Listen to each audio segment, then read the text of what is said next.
Hi, everybody. I am Lady Stars and Fire, and this is Getting Familiar. Thank you for tuning in and hanging out with me for a little bit this evening. Now, I say on this show that typically we go over anything pretty much that is spiritual and animal related. Now, each week I choose an animal to go over, or actually several different animals to go over some of their symbolic medicine, so to speak. And this medicine typically has to do with anything that the animal can bring to you, such as healing powers or just power in general. Maybe it's lessons and guidance.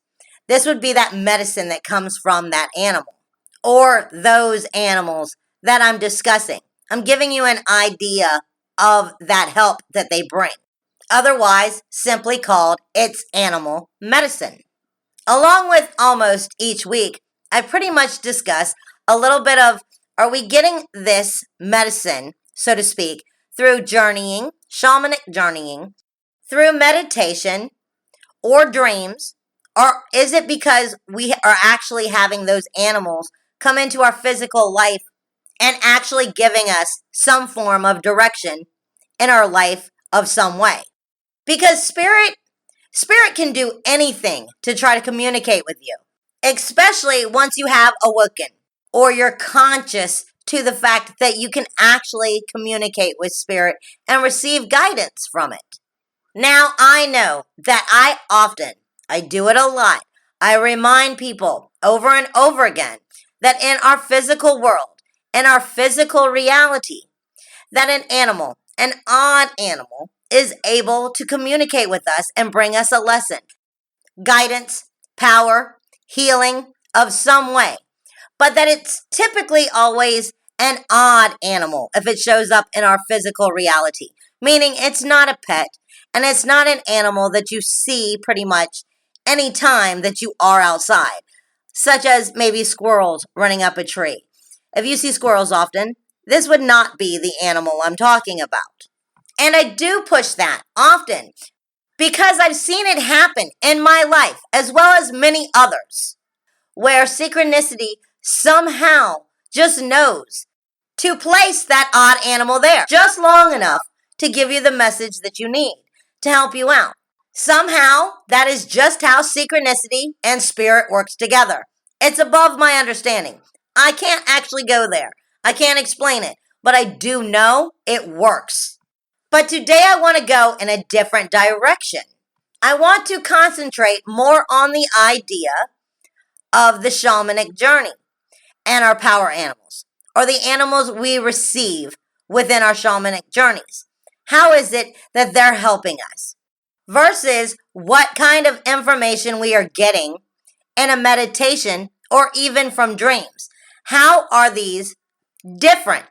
I mean, literally, how is it that they're different? Why is the medicine, why is the learning, the power, the guidance that we're receiving from these different? Because quite frankly, they are all coming from an altered state of consciousness. Whether it's a shamanic journey, whether it's meditation or dreams, it is an altered state of consciousness. It's not the same as when an animal comes to us in our physical reality. This is a different form of medicine. And what is it meaning by being that different form of medicine? Because in truth, when it's a shamanic journey, or even if it's meditation or dreams, this medicine has to creep into our consciousness, more or less.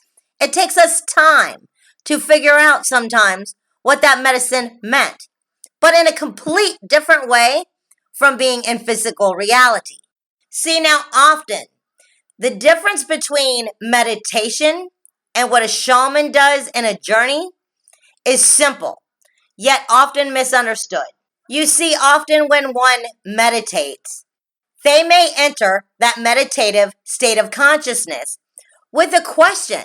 And in truth, now a question can be pretty much anything. Anything that that person is going into that meditative state of consciousness for, with that question of, plain and simple. Now that question could simply be, what is my power animal? It could be, What messages do I need to know that you can teach me today? It could be about cleansing or evening out your chakras, putting them into a balance. It could be anything.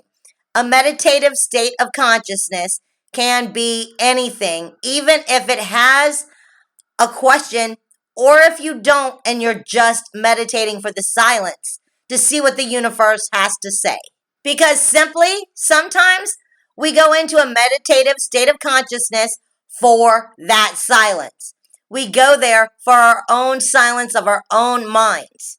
People choose to use the meditative state of consciousness for many, many reasons. But the thing is, sometimes when we go into a meditative state of consciousness with questions, we get answers that sometimes just don't really make sense. Sometimes they just seem like they're jumbled up mixes and messes. Sometimes it's full of symbols that you don't understand. And unless you know the symbols, you won't understand them. Your higher self might, and it may eventually work its way through to you in a conscious way from your higher self and give you that message. But you personally, when you saw that message, you didn't understand it because you didn't understand that symbol. Now, this is often a situation that does happen. There are so many symbols out there because it's common that many symbols have many meanings. Depending on how many cultures and how long they've been around, the symbol may take different meanings. So it can be difficult to comprehend and understand what its meaning was directed to you, even when you do know what the symbol is. Now, there's also in meditative states of consciousness where we sometimes are actually seeing things of our physical reality, like people who we know now in our life, or even those who we did know, those loved ones within our life who have passed, who have crossed over. Sometimes we're being shown places that we know of. Maybe they're famous places, like the Colosseum. Maybe it's just a place that you remember that you loved, like on a valley somewhere. I don't know. But sometimes in a meditative state of consciousness, you are shown places that exist, places that are actually possible for you to go and visit, is what I'm trying to say. Because they are part of this actual physical reality. And then, of course, sometimes in the meditative state of consciousness, you see animals. Sometimes you see animals doing things, meaning you get an image of an animal walking or growling or playing, doing something. And sometimes you're just getting an image of an animal as if it's standing there. Plain and simple. Nothing else is coming. It's just standing there. Maybe you only get its face. Hey, maybe you only get like a paw or even a paw print. I don't know. When we are in an altered state of consciousness, anything can happen. And that's because of whatever reason it is that spirit is communicating with you, that anything can happen. So therefore, it's giving you what it is you need to know at that time. At least this is what we believe. And this is exactly where that difference comes in between a meditative state of consciousness and what shamans call their shamanic journeying. You see, when a shaman is journeying, a shaman is working with spirit. They're not leaving it all up to spirit. They are the ones who are directing it, but they are also working with spirit. Let me explain. You see, the shaman understands the meditative state of consciousness is only like a floating existence. If you're only going into a meditative state of consciousness, you're not directing yourself in any one place. So therefore, you can pretty much land any place. See, to the shaman, they believe that the worlds collide in a form that the worlds overlap one another and yet somehow still become one. Yet we seem to understand that they are separate, and we can direct exactly where it is a shaman is going once the shaman has learned the tools of doing so. Because the shaman is taught to travel to what is considered the lower world, the middle world, and the higher world. And with the proper tools, the shaman actually takes itself there. The shaman actually crosses over to that world and gathers the medicine, that information needed in that world, and then brings it back. The difference between a meditative state of consciousness and what the shaman does is the shaman is directing exactly where it is going. The shaman sets an intention, a direction of how the journey is going to be and where it is going to be. Is the shaman going to the upper world? Is the shaman going to the lower world? Or is the shaman going to the middle world? And this is because the shaman understands there are reasons for why the shaman chose to travel to the world the shaman chose to travel to receive its guidance. It is not going to have a floating, I can land anywhere state of consciousness. The shaman is the director in the journey. Let's see it this way. If you were on a boat, the shaman is the sailor. The shaman is the one directing where the boat will sail. Period. And the reason for this is because the shaman has been taught that in these different worlds, there is different medicine to learn. This is where we get the proper guidance that we bring back. And a shaman is taught how to deal with as well as understand what it is they are doing in that world. Where it is, more or less, their place is in that world when they are visiting. The shaman is also taught how to deal with and to understand the misconceptions of the world, such as the middle world, that can be so very confusing. So the shaman, more or less, is taught how to journey without it being dangerously done. And this is because the shaman is taught to control the journey. They listen and they work with the spirit once they are there, but they are the one controlling it. Just as they control when it will be over and when to return to their body safely. One of the major differences between a shaman journey and meditation is the middle world. And often it is seen when you are astral traveling, you are in the middle world. That you are being part of the middle world and the spirit of the middle world at that time. Now, no, astral travel does not only take place in the middle world, but it is the easiest to travel to, especially without being aware you are actually doing it. Now, it is taught to the shaman that the middle world can also be just as ignorant as the physical world. That the middle world can be just as confusing as the real world. And this is because it is an altered state of consciousness for the physical world or of the physical world. And yes, it is possible to get good, valuable, healthy information from the middle world, but it's just as possible to be misguided in the middle world. And this is why it is a tool for the shaman to learn how to travel to all three worlds in a form to travel up and down the tree of life.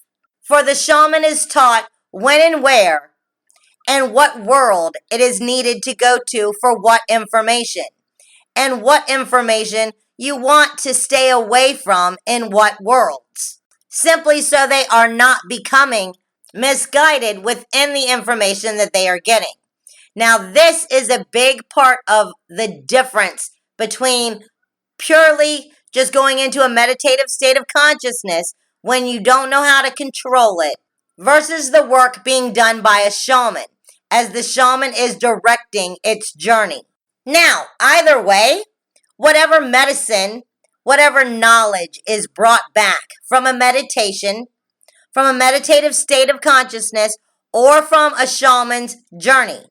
Typically, either way, it's going to take a little bit of time to digest, to sink in. And then, do you even understand it? Now, I'm not saying that a meditative state of consciousness is a bad thing. No, I'm not saying that at all. Being in a meditative state of consciousness, to meditate is a great thing. It's great for so many things in your life. It brings healing into your life, but it can be confusing. That is all I'm saying. Because sometimes you may be landing yourself in middle world, and that can simply be confusing. You could be getting up jumbled, mixed information when you're in middle world. And that may be why sometimes it just don't make any sense. And that can even be after you've given it time to digest, to sink in to your thoughts. And that's simply because sometimes middle world is really, really confusing. It's that simple. Because sometimes middle world doesn't exactly give you the answer exactly how you may be looking for it. Sometimes it even answers you in what already could be wrong. So it can be confusing. It's all there is to it. And this is sometimes why when someone might be in meditation and they've come out and they're like, but I could have sworn that this was going to be the best thing for me. And it didn't work out. Because sometimes in middle world, it's tricky. It's not always telling you what would be the right way. It's showing you already what might have been the wrong. But you didn't understand that because of the lack of understanding middle world. This is where that confusion all sets in. And it's so easy to land in middle world over and over again and sometimes get really good possible information and then boom, some funky junk. It's that simple. Sometimes you're just going to get funky junk. But when working with a shaman chooses more carefully. They understand more of exactly what needs to be done to get the proper information. They're not taking that chance quite as lightly of, well, I hope I get the right information. And this is because when a shaman journeys, the shaman is sailing the ship. The shaman is becoming the director of the movie, so to speak. They are going in with a purpose, with a direction, and they don't bend. They're sticking to their way. They're earnest in this. We want this answer. And they don't bend and they won't get derailed in a different direction. But this is also why shaman work cannot be speeded up, cannot be pushed or rushed. Because the shaman also knows exactly when the shaman cannot journey due to lack of focus. A shaman will admit this is not the right time and back through the journey and do it on another day because it will not be derailed. The shaman is going to do the right thing. So sometimes the right thing is waiting. Now dreams are a whole nother story. There are many concepts behind the dreams, behind what is often called the vision that came through the dream. And this is because spiritually, the dreams are viewed as many different things, many different reasons and ways of receiving whatever message you received or vision you received. Dreams are sometimes viewed as something that will happen in the future. Sometimes they are viewed as warnings. Sometimes the dreams are simply acting out your unconsciousness to try to talk to you and communicate in a healing way.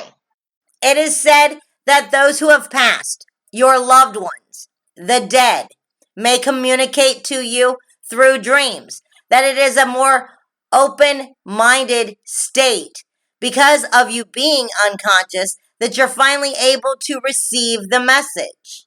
The point is, somehow, your higher self is able to communicate in a different way because of you being unconscious. In the dream world, your higher self is allowing for that open-minded time, more or less, to become more active and to actually speak to you or allow even spirit to speak to you and help you in other ways that normally you may not be as open-minded to receiving. This is why it comes typically in the dream world so easily, so vividly. This is Spirit's way or higher self's way of communicating. It's that simple. Even though we don't really know, we have to follow our gut feeling in that and then sift through those interpretations. But right now, it's that time for our sponsors. So we got to take a few minutes and let them do their thing.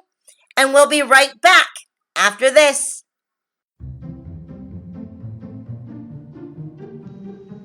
Is your ritual cloak ready for the rag band?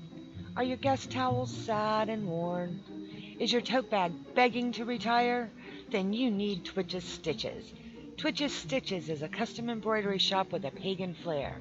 From the classics and everyday designs to ornate ritual style, fantasy, furries, mythical, and so much more. They do t-shirts, ritual capes and cloaks, sweats, towels, blankets, hoodies, totes, and more. You name it, Twitch's Stitches can embroider it. And they love custom orders, so if you don't find what you're looking for, they're only a phone call or a message away. So if you want quality items lovingly crafted and embroidered, you have to check them out on Facebook.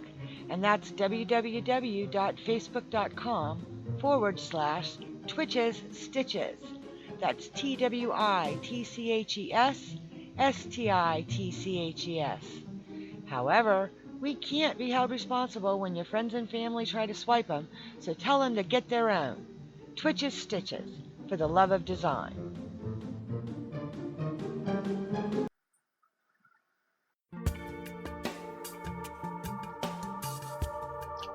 Looking for that special item for your mantle or that one-of-a-kind gift for the love of your life? Visit us at Sleeping Griffin. We offer many items from pyrography to metaphysical supplies. Choose one of our regular designs on a keepsake box, crystal grid, or even design your own.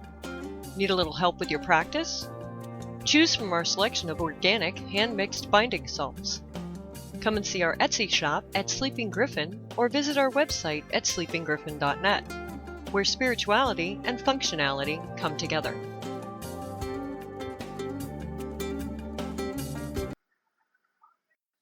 Okay, everybody, we are back. I am Lady Stars and Fire, and this is Getting Familiar. Thank you for sticking around this evening or for tuning in. Either way, for hanging out with me while we start to go over some spiritual information and animal wisdom as we merge them together.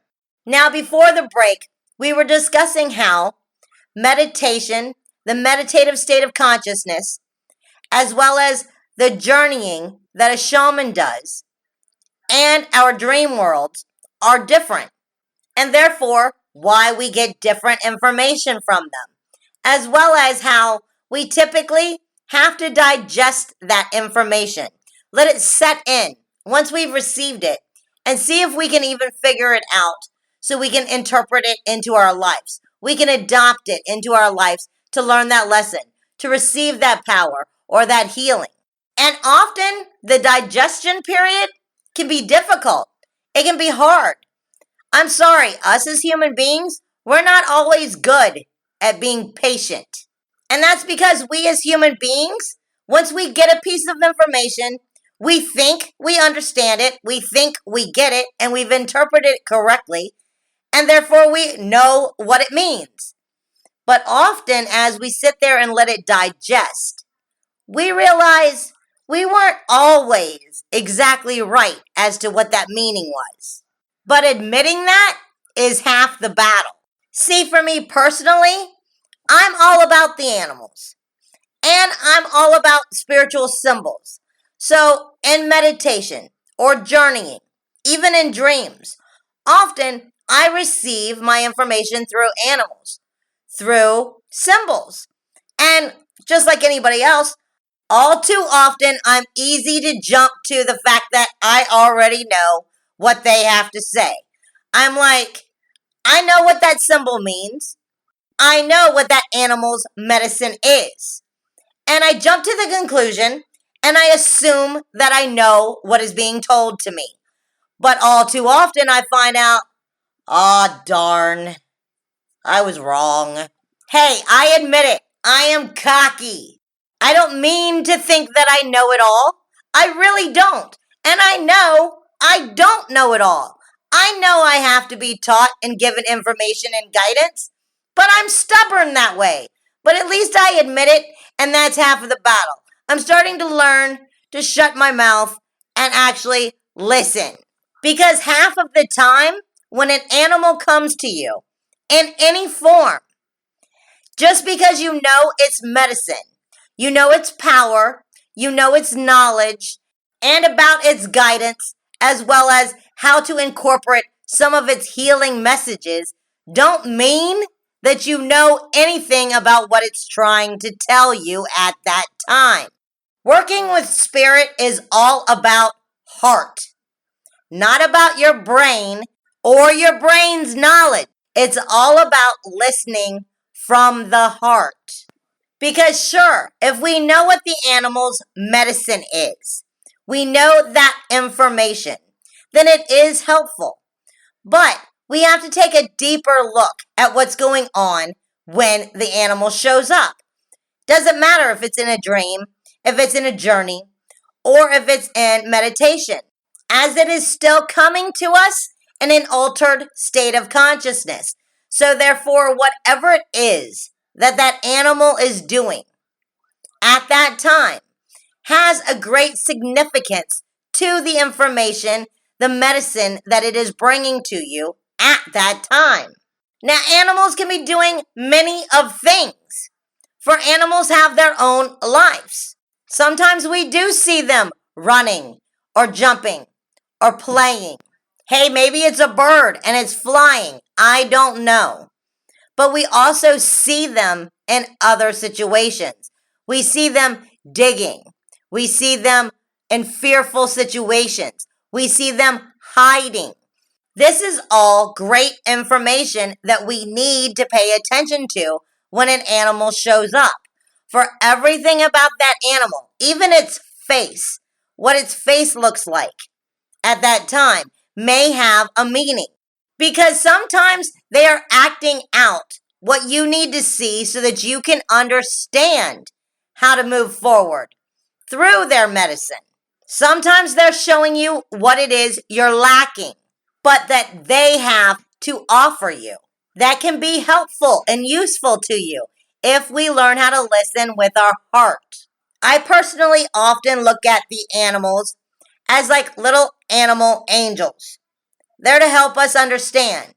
And for me, they help me understand in a better way than what I would say an angel would or other spiritual entities.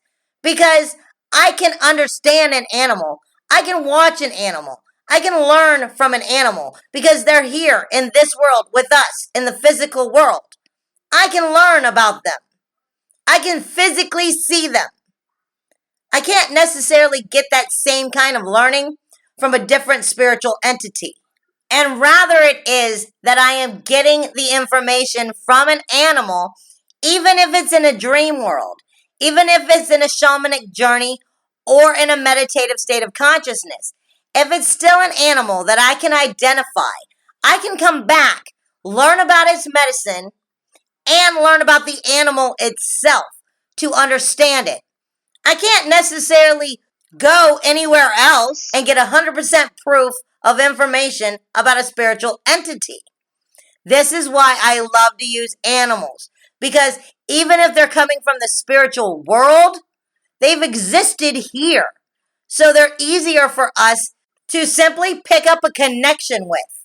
You see, because when we start to realize that we have animal guides, we have power animals, yes, we are adopting their animalness. We are adopting their power, their lessons, their knowledge, as well as their healing into our own lives.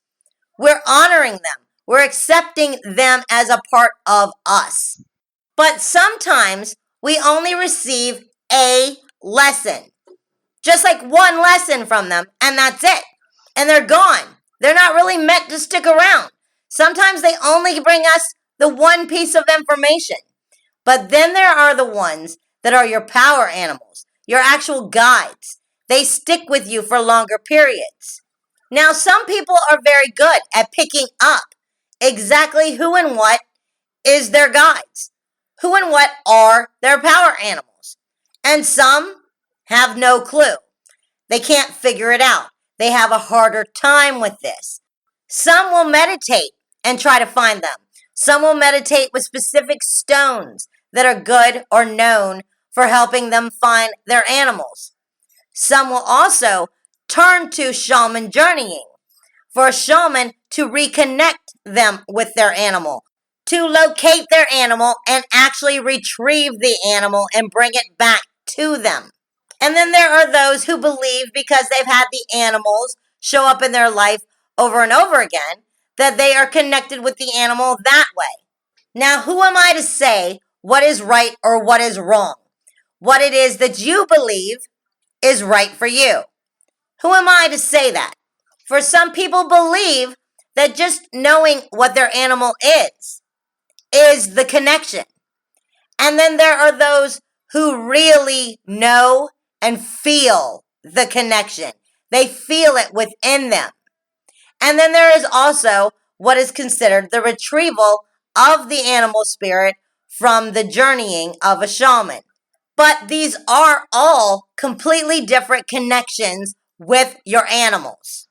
And depending on just how strong that connection is with your animal will also depend just how lively that animal is in your life. How is it able to actually bring you healing? Is it because you learned from it, so therefore you captured its knowledge? Or can you actually feel the healing coming to you? Now, this is part of what I mean when I say the livelihood of the connection between you and your spirit animals. Can you feel them? Or are you learning from them? There is a difference. Can you feel the healing that is being brought to you? Are you feeling the animal within you? Can you feel its animal nature? Can you understand it because you actually carrying it in you and you can feel it? So in a way, you are picking up on its keen sense from its animal livelihood. Or are you only getting the knowledge because you've learned it and you've adopted it into your life? There is a difference here when we look at the animal medicine, the animal power. Is it because of knowledge that we've adopted into our life, or are we actually carrying their spirit with us? Now, this becomes an important factor when we start to look at how well it is we know our animal, how well it is that we will honor our animal. Because if we are not carrying that spirit within us, and we are not retrieved to it, as a shaman would put it, then you can't completely understand it quite the same. Because as a shaman may see it, full power has not been recovered and brought back to the soul for that connection. Let me read you a poem, as it may help you to understand what I'm trying to say. It is by Ellen Jaffe Bitts, if I pronounce that right. And this poem is about our spiritual animals. Souls wander the universe, lost or stolen, cut off from their loved ones, split off from love. Gently and carefully, we call them back to us, searching for them in dark corners, blowing them to life. And with our breath, we welcome them home.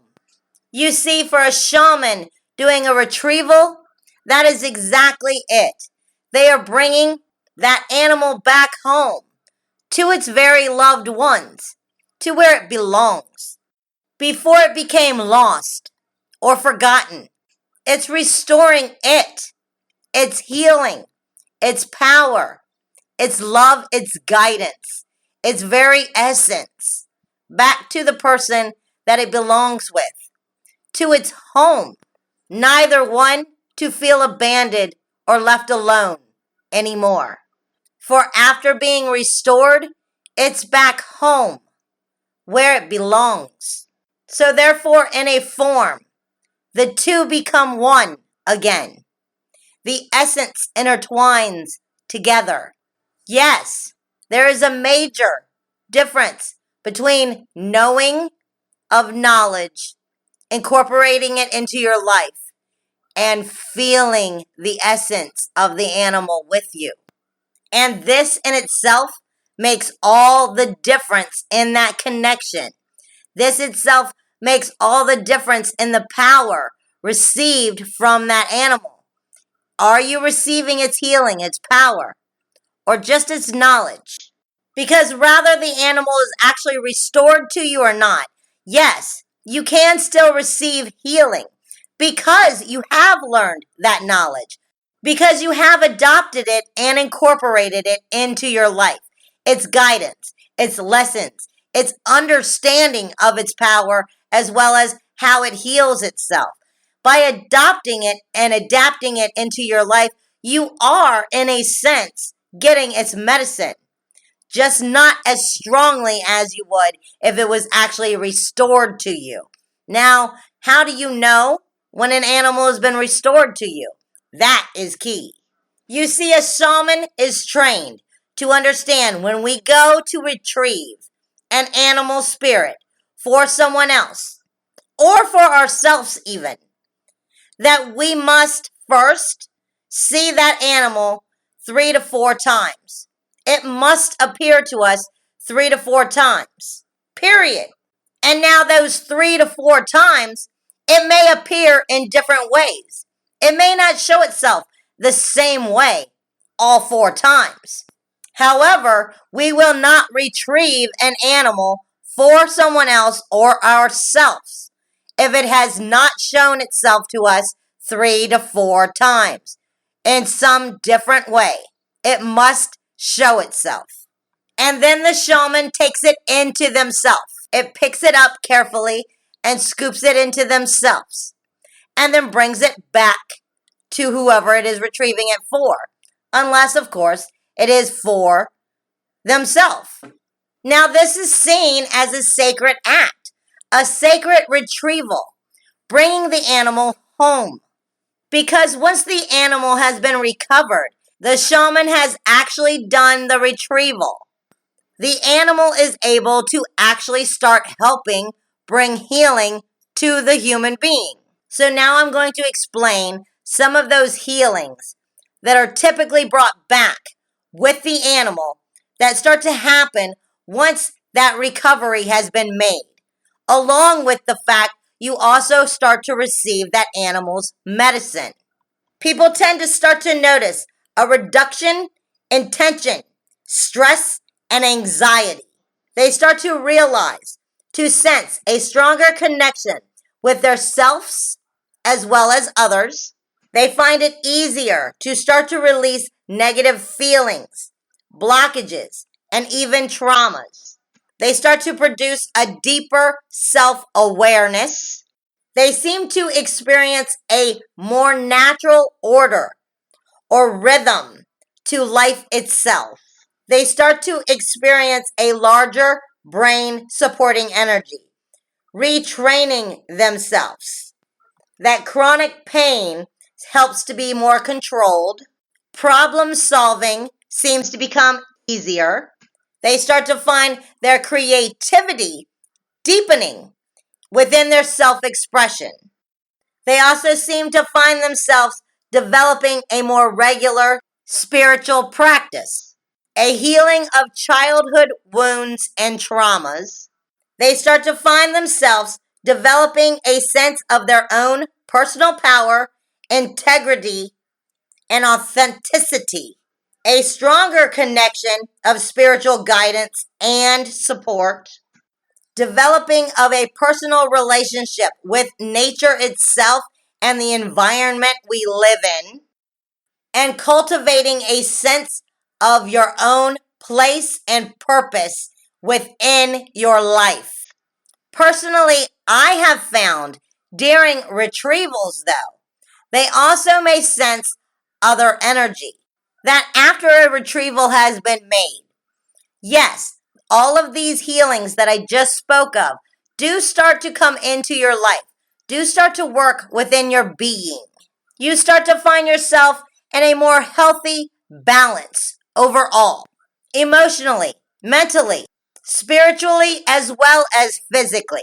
However, for me personally, I have noticed when doing retrievals for others, as well as my own self, at that very time of the retrieval, we've tend to notice a higher level or at least a feeling of spiritual energy around at that time. You can feel the heightened energy. And that with that heightened energy, it may bring a little bit of dizziness for a moment, even possibly a little bit of nausea. And this is the heightened energy of that animal coming back with the shaman for the retrieval, as well as heat. Heat seems to sweat out for maybe the next day or two. This is often seen as healing of blockages that the animal is starting to bring healing to. But at this very moment, it's time for our sponsors again. So we got to take a break and we'll be back again just in a few moments right after this. The Raven's Rune is a spiritual resource center where you will find magical things for magical people. Handcrafted candles, incense, essential oil blends, and amazing hand-tooled custom leather goods. Check out their Wheel of the Year candle and incense packs. Each Sabbat has its own special blend, made during the correct moon phases by a practicing British traditional witch, to give your magic a boost. Using her knowledge and expertise, these products don't just smell good, they work. And you'll love the hand-tooled leather goods, Book of Shadows, journals, bracers, candle mats, and many other ritual tools. You'll revel in the magical feel of old world craftsmanship. They also offer unique psychic readings. Liz is a talented sensitive. Her insightful readings are unique and come from many years of experience of working in the psychic and paranormal fields. Her compassion and empathy with clients make her readings truly meaningful. Let a consultation with this talented clairvoyant help you through the difficulties in your life and find the path to achieving your goals. So, if you're looking for unique and genuine magical wares and tools, be sure to check them out on Facebook at The Raven's Rune, or visit the website where you can see all their wonderful offerings. The Raven's Rune, www.theravensrune.ca.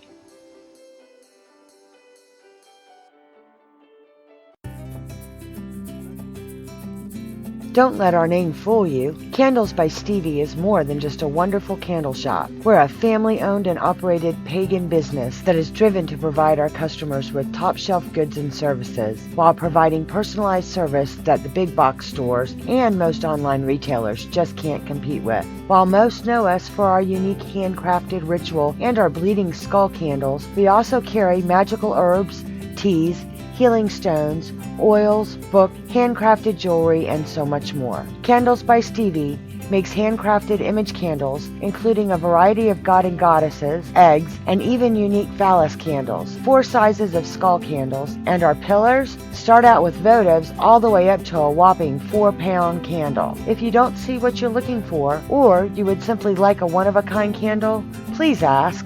We love making custom candles. You're invited to visit us at Candles by Stevie, located at 325 5th Avenue, Northwest Atala, Alabama. Our phone number is 256-312-8227. But don't worry, if you're not able to stop by, we'll gladly ship our products worldwide. You can call us, or please feel free to visit our Etsy page at candlesbystevie.etsy.com. And don't forget to like us on Facebook.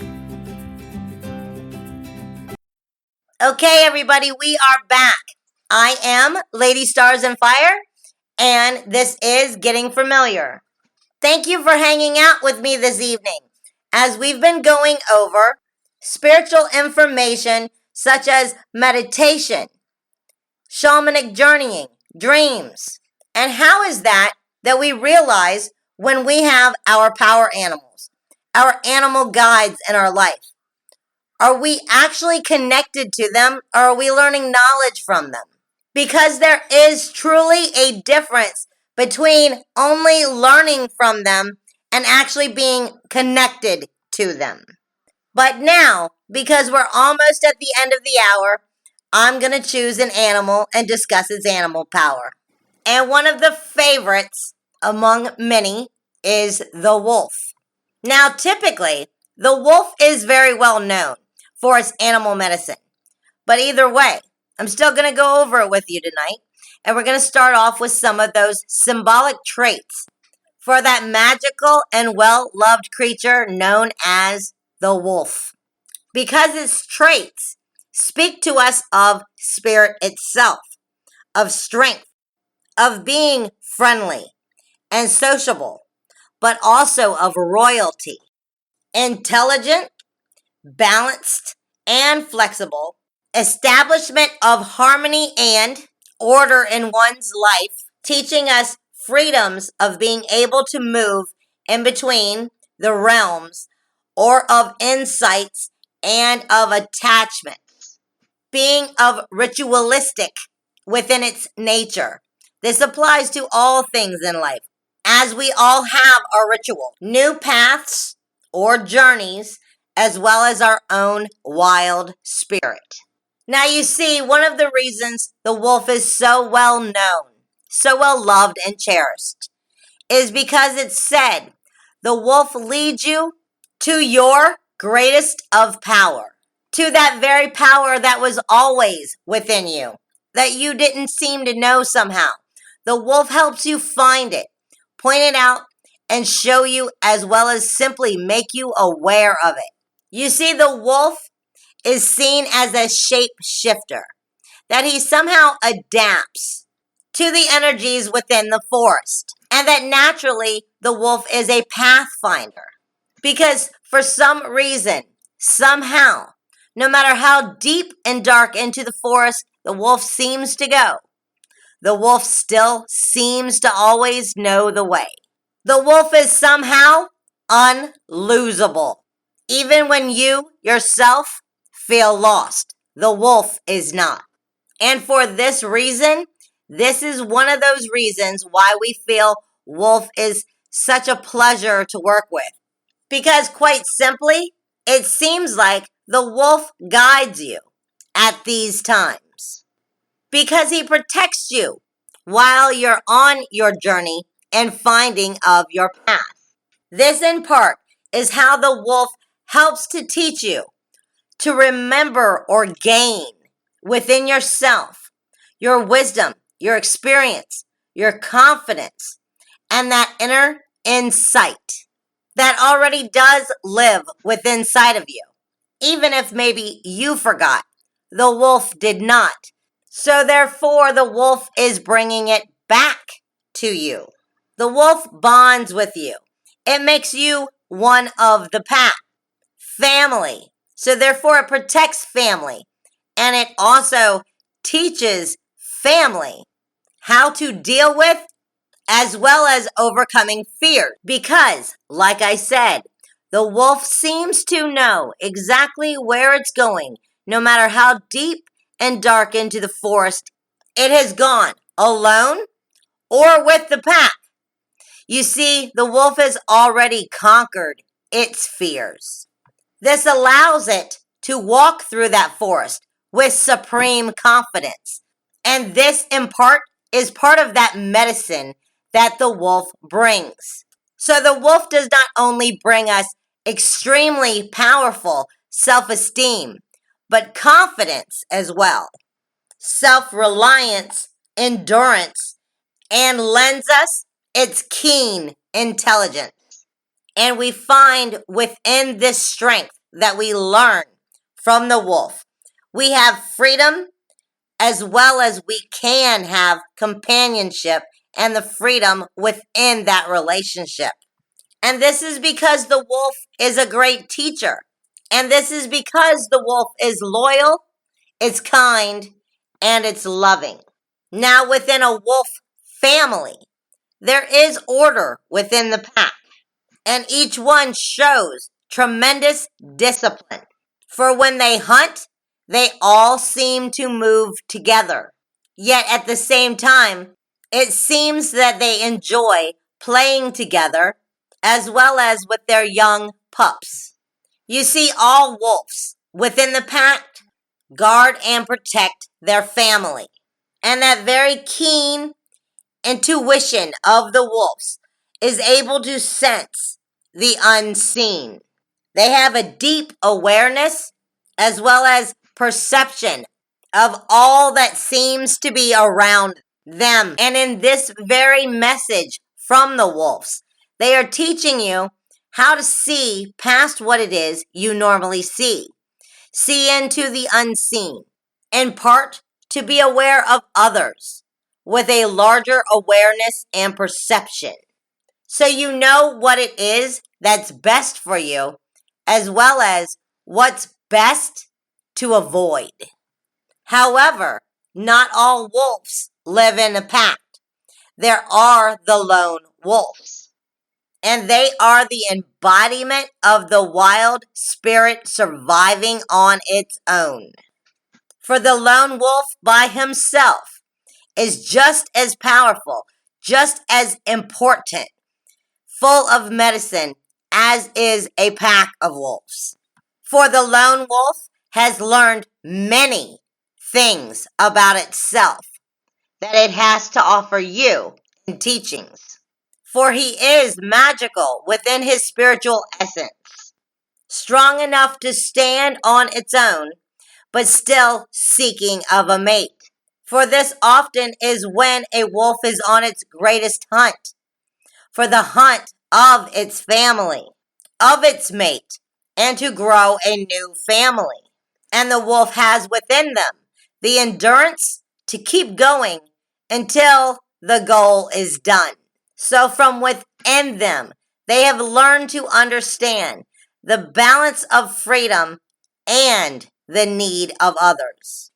Now it is said that when the wolf or wolves are seen to be howling at the moon, that they are calling on the Great Spirit, the great guidance of the Great Spirit to awaken the mystical insights and the intuition to locate the path for its greatest of desires.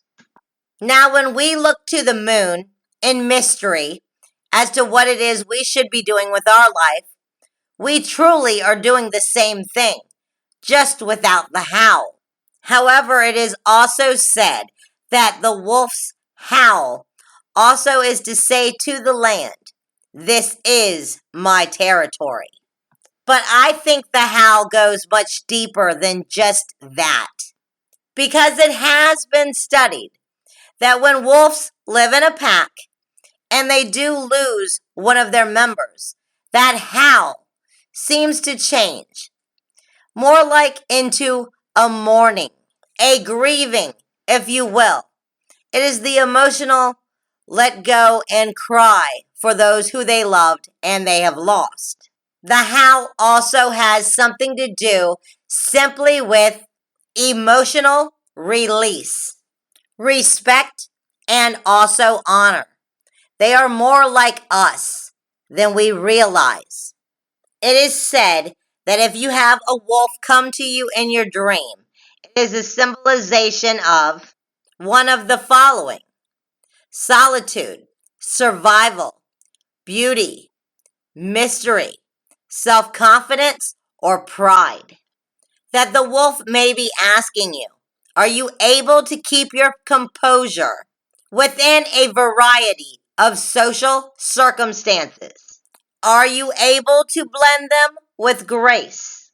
In a dream, to see a white wolf signals valor and victory, and that you have the ability to see the light even within the darkest of hours, as well as to see a black would symbolize shadow, or to dream that you killed the creature may indicate betrayal. Overall, the wolf's medicine indicates death and rebirth, the facing of death with dignity and courage. Spiritual teaching, guidance within dreams as well as meditations or journeys, both social and family values, skills within protection of both self and family, outwitting enemies, the ability to pass unseenly, steadfastness, and taking advantage of change itself. Okay, everybody, I hope that you enjoyed hanging out with me this evening, but our hour is up and I gotta be going now.